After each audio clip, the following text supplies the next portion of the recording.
président ODCAV suñu paree nag jox l'initiateur muy le président Lamine Mbaye mu waxanteeg nit ñi ñu soogay jëm ci remise des trophées yi. temps bi moo ñu tënk moo tax ñu doxalee ko noonu mais jataay bi ku ko gis xam ni waroon nañ fee mën a wax lu yaatu waaye li wolof di wax la rek nag li duuf ci nag bi yëpp daa xajul ci cin wi mais ce n'est que partie remise. Bon, le président du conseil de quartier de HLM, vous êtes appelé à faire votre allocution. Merci yéen waa mouvement MAD di leen wax ni kontaan nañ trop initiative bi ngeen def nii parce que je pense que ni lii ñun ñoo ci waroon jiitu pour def ko mais manque de moyens xëy na moo tax def ñu mel nii mais yéen ñi ngi leen di gërëm di leen sant di leen wax ni lii nii ñu ngi leen di ñaan vraiment mu bañ yem ci tey jii nii wala mu yem ci at mii nii parce que ASC yi fi nekk yëpp soxla nañ ko donc je pense que ni lii bu leen koy def jeunesse bi yëpp dinañ topp seen ginnaaw parce que gis nañ ni lii dafa manqué ci dara pourquoi manqué ci dara mooy politicien bi ñuy ñëw pour événement wu présidentiel jub si na rek ñu def benn action après dem mais yéen waa mouvement MAD apparemment Mame Waly xëy na yow la booy yi gën a xam ñu ngi lay ñaan lu mel nii nga te xar sa tànk tubéy nga def le tout ba vraiment lew na HLM jàmm gën ñu gis seen bopp ci mouvement MAD bii nii tant que ñu ngi ciy gis seen bopp da ngeen ci gis seen bopp je pense que ni politique ci ñu day nekk loo xam ni gagnant la war a doon mais warul doon kenn gagné rek ñeneen ñi perte ñu ngi leen di ñaanal lu mel nii vraiment ngeen def le tout ba ñun ñëpp ñu gis seen bopp ñun waa conseil de quartier bu Léona HLM ñu ngi leen di gërëm di leen sant vraiment di leen féliciter di leen wax ni di ngeen bëgg yéen a xam yéen leen ko defal merci. Zone 4 mu ñëw def benn allocution waxtaan ak nit ñi ñu soogay jàll ci président zone bi président zone bi anamu. ñu ngi leen di nuyu kenn ku ci nekk turam ak santam di leen nuyu ci tur Mamadou Niang di président de la zone 4 bi nga xam ne ji tey jii moo fi waroon toog bi nga xam ne moom mooy couvrir les 12 ASC de la zone 4 di gërëm aussi le président du mouvement MAD ñu wax xam ko muy frère dëkk si suñu ko bëgg nu di ñu jàppale ki ma précédé léegi ñi nga xam ne nii muy Ablaye Wane représenté fi Ahmed Dia muy président HLM conseil de quartier HLM Léona di dalal tey jii activité bii ñuy def fii lii Lamine ci ma jiitu daf ko wax mais li nga def nii dafa nekk loo nga xam ne lii lu rëy la suñu chaque fois dafa nekk la nga xam ni ASC dafa leen manqué ñun ñi nga xam ne ay membres fondateurs lañu ci ASC jafe-jafe yi nga xam ne ASC doon koy am tey jii nga boole fi nga xam ne fii nawetaan na ngay door nga boole toute la jeunesse bi nga xam ne bii moo couvrir HLM Diamaguène Léona nga boole leen mu nekk dans l'unisson loo xam ne lii nga woo leen nga xam ne muy activité bu nu war a dem ñëpp ñu nekk muy nday ak ñu foo ak ree tey nga woo leen ci ñu dem ci dal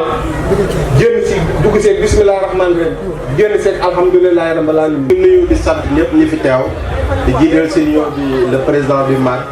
mais aussi di nuyu kilifa yi di jégalu aussi kàddu yi fiy jël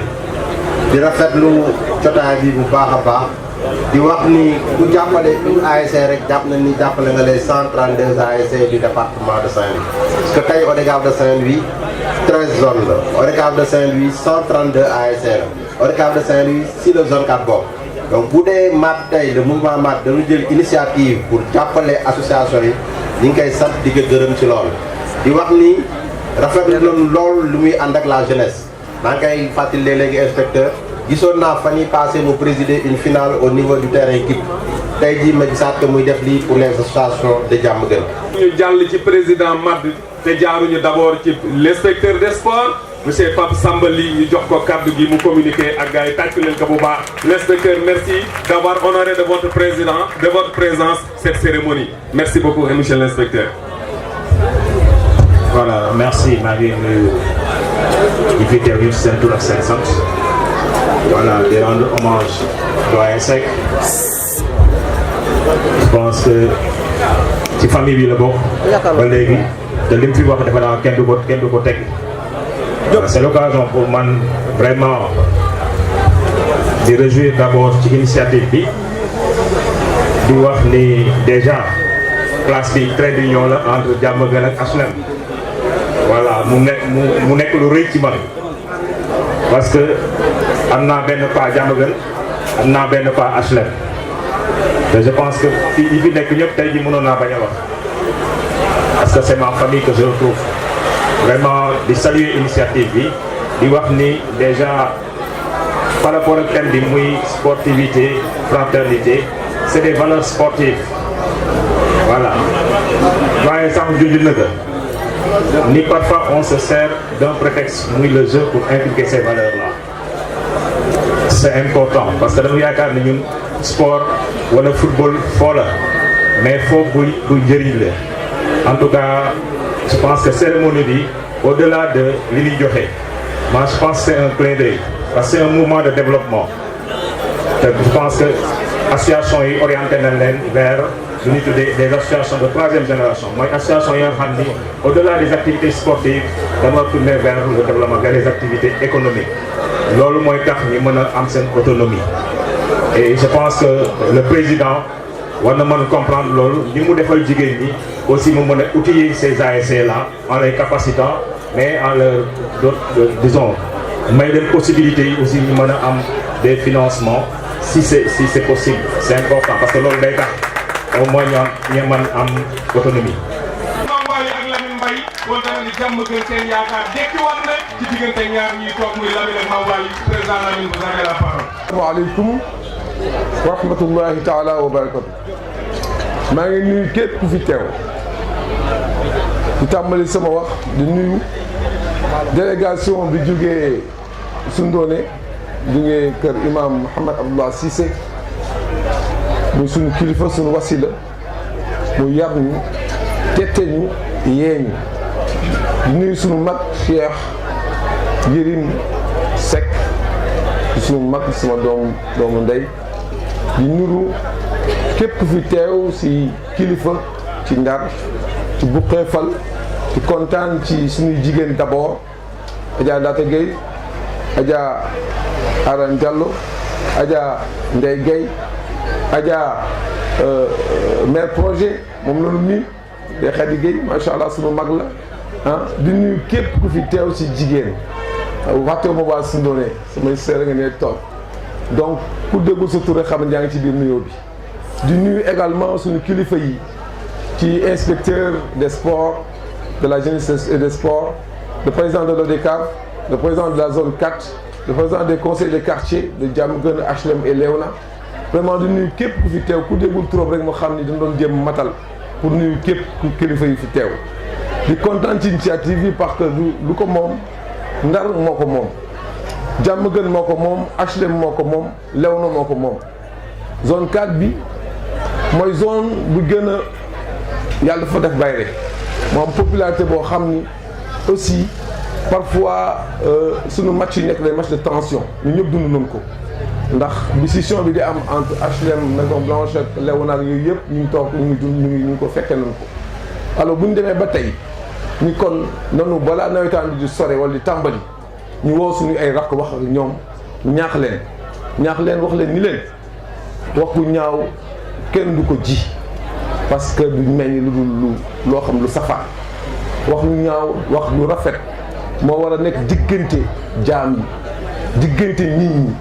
ku nekk da nga war a ji lu rafet sa moroom ndax lépp dañ koy nettali ëllëg li am solo mooy sport moo nu boole football moo nu boole te ñi mu boole mooy les 11 yi nekk ci biir terrain bi supporters yi la ku nekk na nga ñëw supporter sa équipe moo tax mouvement MAD au-delà t-shirt yi muy jox maillot loisir yi muy jox équipe yi dafa jox maillot supporter bu nekk dafa ne la un lot de maillot yëpp nuroo ci kanam mais ci ginnaaw ñu def ci équipe bi loolu mooy lan mooy soyons sur l'essentiel unissons-nous sur l'essentiel mooy on peut porter le même maillot mais on peut supporter valablement notre équipe ki gagné xam ni moo gagné keneen ki waajaat beneen yoon pour mën a gagné loolu mooy sport wax gu rafet wax gu ñaaw xam lu muy def day wàññi nit ki daf koy agressé daf koy wàññi te ku wàññi nit sa bopp nga wàññi te ñu ngi jugee du tax date bi ñu choisir mu lëkkaloo ak tabaski lu tax ñu choisir ko c'est pas innocent dañ ni tabaski moment de sacrifice la sacrifice mooy dañu xool li gën a cher suñu mooy ñu tabaskee suñu bopp tabaskee suñu bakkan tabaskee suñu ay problème ngir rafetal suñu diggante loolu bu ñu koy def dafa fekk la ñu préparer ñu waajal ñu tàggat ñu te loolu mooy suñu discours mooy lan ku fexe na ku nekk na jàppe boppam ki nekk ci wetam si beneen supporter bi ma koy jàppe boppam bu mu ko wax lu ñaaw naka wax lu rafet ndax lu rafet boobu mooy lu ñaaw loolu lu rafet loolu mooy des lu ñaaw da koy blessé te loolu day des di des ba ëllëgee si biir bu ngeen màggee mu la koy xoole lu tax tey bi ñuy def initiative bi ñu invité tous les doyens tous les anciens ñoo ñuy toog ñoom doyen grand-père ñoom doyen Mané ñoom doyen Kader Seck ñii ay référence ci football dañu football ak ñoom Gobilo ñoom Yaxya Diallo ñoom doyen Kader liggéey du football bu rafet te coow amul léegi doon tuddante tey doom seen biir loolu dañ ko war a gis nga loolu mooy sport mooy bu nekkee ci terrain bi daan ko jëflante ba mu mat mais bu nu génnee ñu nekk ay mbokk nekk ay xarit di ànd di wax lu rafet ci gàttal lii moo doon sama propos initiative bi nag dañ ko def aussi parce que xam na ni si zone 4 bi suñu club yi si nekk ci Ndar yëpp sax maillot loisir du maillot yu ñuy faral di am te xale yi doomu Ndar dafa bëgg santé dafa bëgg lu rafet dana bëgg jox la moo tax ñu joxal leen ay maillot yu rafet bu ngeen dee dem terrain ngeen sol ko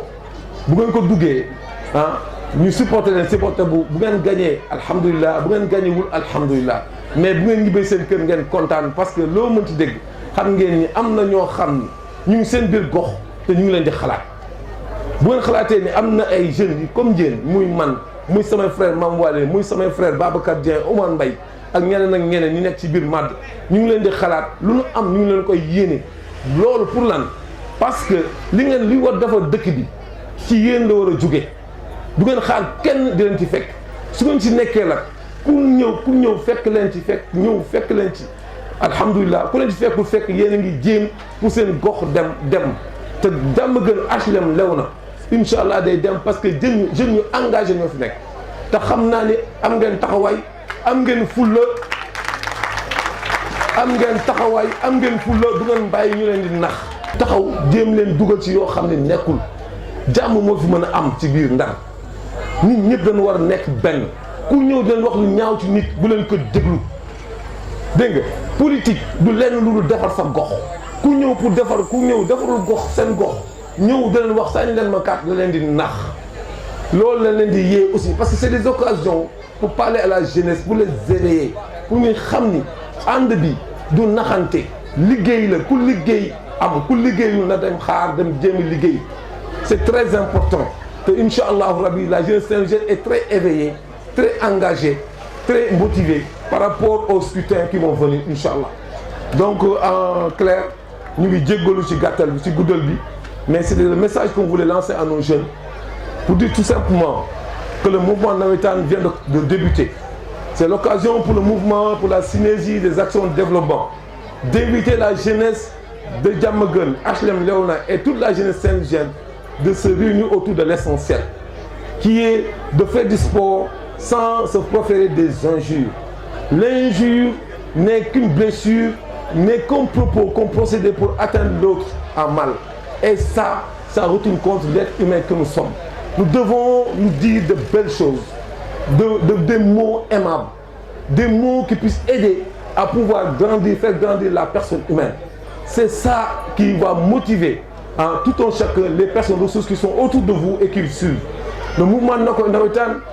c'est l'occasion pour les supporters vraiment d'être constamment réunis, non pas pour se faire la guerre ou faire se chamailler, mais tout simplement pour suivre du sport et vivre la paix. C'est ce que le mouvement MAD est en train de faire à Saint-Louis, à Diamaguène, aux HLM, et par ce truchement-là, d'inviter la jeunesse saint-louisienne à être éveillée sur l'essentiel. On va vers des scrutins essentiels, très importants pour l'histoire de ce pays. Donc, réunissons sur l'essentiel et soyons pour que la jeunesse, pour que Saint-Louis puisse se développer et vivre paisiblement. Je vous remercie. Merci. Rafet na gis ngeen maillot yi c'est des maillots de qualité ay maillot original la président Lamine Mbaye indi jox ko les ASC yi nga xam ne ñoo nekk fii. maillot bi ñu xool mais c'est très joli maanaam ma weex bi jàmm la paix bleu jàmm la paix président Ba gis nga c'est très joli merci beaucoup à Bouba Camara. HLM. Merci beaucoup encore au président Lamine Mbaye. Merci beaucoup Mambali. Merci beaucoup aux membres du MAD. Photo de famille. Mon équipe Cheikh Diop. Beaucoup d'hommes Baye Cheikh moo leen di jox. Gis nga mooy ah dama Aïcha moo koy nangu ak Fatou Diarra. Waaw loolu moom neex na ma lool. Ma gën a gëlew na merci beaucoup. C'est un honneur que vous soyez aujourd'hui parmi nous. Merci beaucoup encore président Lamine Mbaye. Yéen di delloo seen wàccuwaay les ziar. Baye Diarra sa micro. Jërëjëf Diop. Maam Anta.